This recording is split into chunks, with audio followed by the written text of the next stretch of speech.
On the edge of a small town lived a young woman named Lina. She had grown up watching planes carve white lines across the sky and had quietly promised herself that one day she would be the one sitting in the cockpit, steering those silver wings through the clouds. It was a dream that filled her with excitement, but also with doubt. No one in her family had ever left town, let alone become a pilot.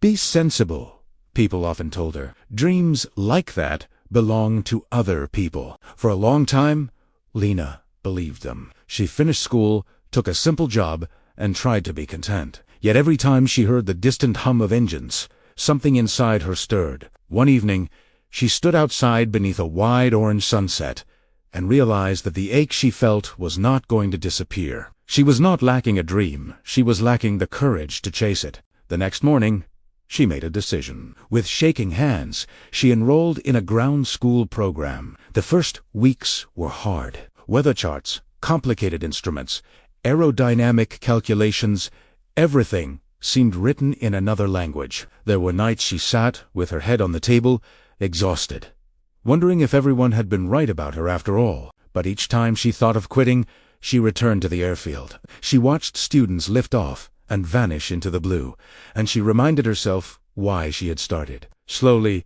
persistence became a habit. She asked questions without embarrassment. She repeated lessons until they made sense. She learned to accept mistakes, not as proof of failure, but as part of the process of learning. Her first solo flight came on a cool morning. The instructor stepped out of the aircraft, closed the door, and simply said, "You're ready." Lina's heart pounded. As the plane gathered speed and the wheels finally left the ground, the world dropped away beneath her. There was fear, yes, but it was braided tightly with exhilaration and a quiet, steady confidence she had never known before. In that moment, she understood that courage was not the absence of fear. It was choosing to move forward in spite of it. Years later, Lina returned to that same town in uniform, the sky now her workplace rather than a distant dream. She visited her old school and spoke to students who, like she once had, were full of silent wishes. They were almost afraid to admit. She did not give them complicated advice. She simply told them her story.